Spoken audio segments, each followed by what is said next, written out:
ओम शांति। आज मैं आपके सामने एक छोटी सी जानकारी लेके आई हूँ जो हमारे मेंटल इमोशनल स्पिरिचुअल हेल्थ से रिलेटेड है। अभी अपने पिछले वीडियोस में मैंने आपको कुछ भक्ति और अध्यात्म से रिलेटेड टॉपिक्स उठाए।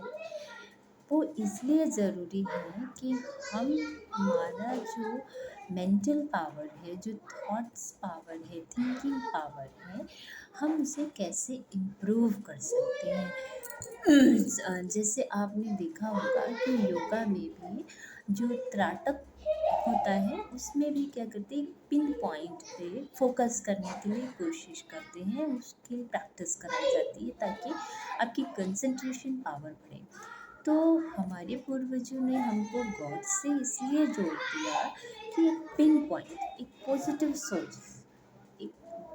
सोच जो नेगेटिविटी से बिल्कुल दूर दूर है, उस पे जब हम कंसंट्रेट करते हैं तो क्या है कि हमारा माइंड एक जगह फोकस होता है और उसके जो क्वालिटीज़ हैं वो हमारे अंदर आते रहते हैं और हम पॉजिटिवनेस से भरते रहते हैं। तो आप अभी तक के जितने भी धर्म गुरु हुए या धर्म पिताए हुए, तो उन्होंने आकर एक ईश्वर, एक अल्लाह, एक भगवान, एक ओंकार निराकार के बारे में बताया। लेकिन हम हमारे जो भारतवर्ष है, इसी में सबसे ज़्यादा धर्मों का डिवीज़न है। आखिर भगवान एक है तो इतने सारे धर्म क्यों हैं? है ना?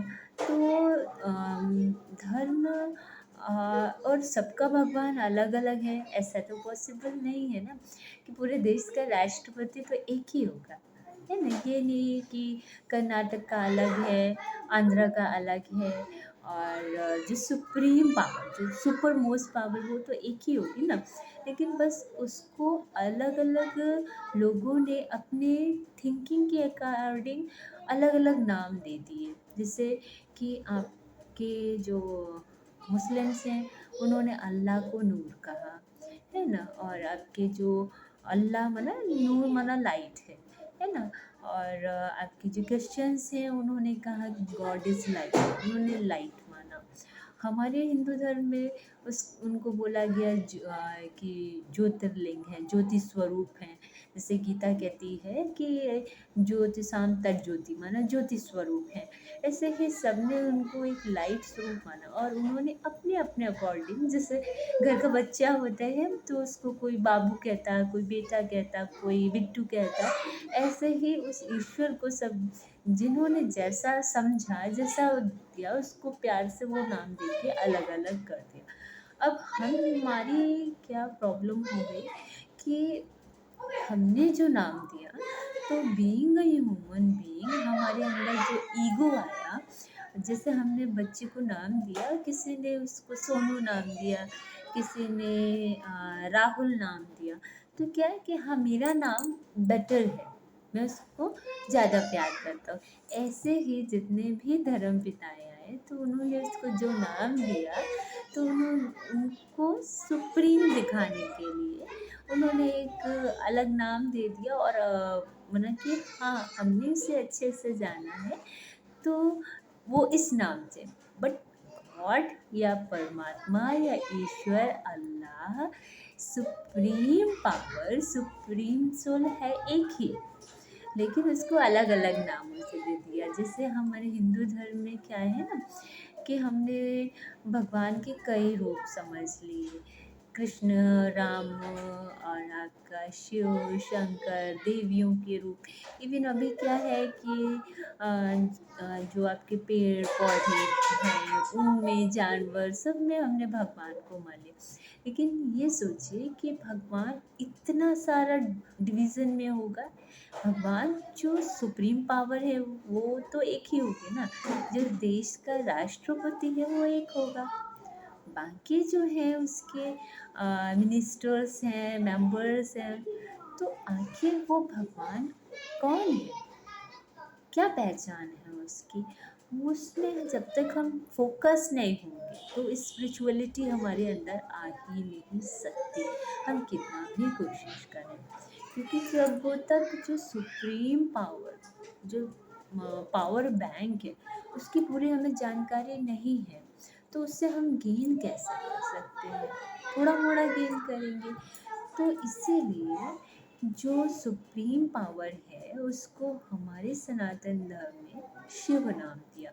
शिव माना क्या कि शिव नाम का अर्थ है कल्याणकारी। कल्याणकारी क्या मतलब दूसरों को कल्याण करने वाला। माना ईश्वर जो है वो सबका कल्याण करता है, उसका ना किसी से राग है ना द्वेष है, ईर्ष्या है, कुछ भी हमसे नहीं चाहता। उसको हमने शिव नाम दे दिया, जिनका स्वरूप हमने ज्योतिर्लिंग के रूप में लिया।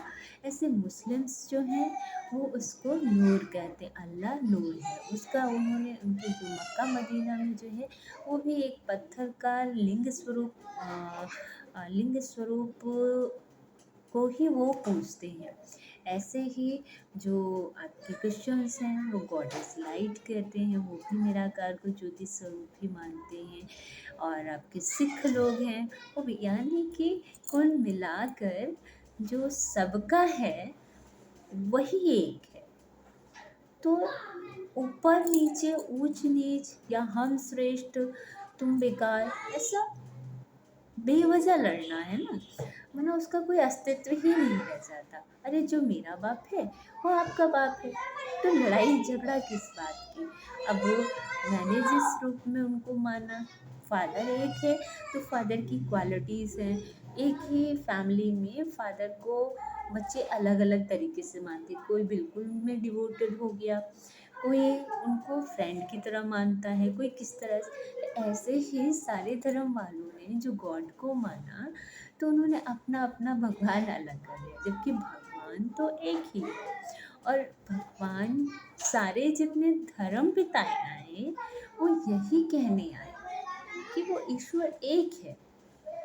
वो हमको श्रेष्ठ से श्रेष्ठ रास्ता बताता है, क्या कि तुम मुझे याद करो। जैसे गीता कहती है मामे कम याद करो, मामे कम नमश करो, मानो उस श्रेष्ठ से श्रेष्ठ को याद करो, उसके बारे में चिंतन करो, ताकि वो क्वालिटीज़ वो गुण तुम्हारे अंदर आ जाए।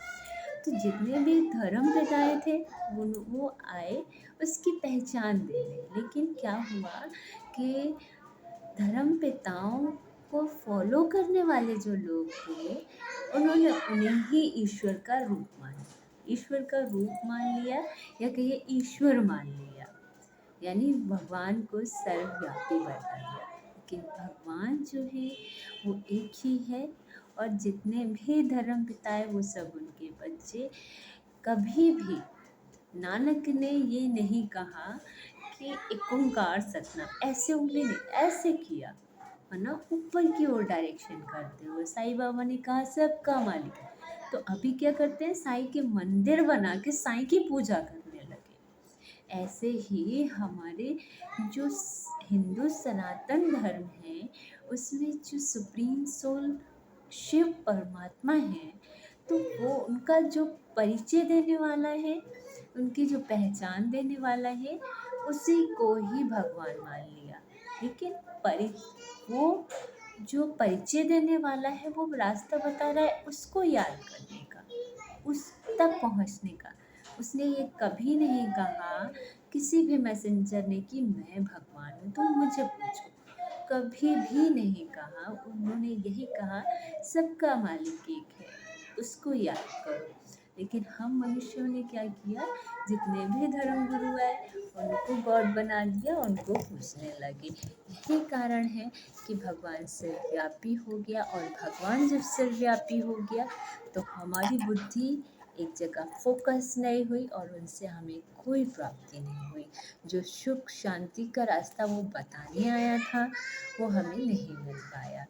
तो इसलिए सुख और शांति, मेंटल पीस और मेंटल हैप्पीनेस के लिए हमें उस एक की पहचान और एक को याद करना ज़रूरी है। ओम शांति।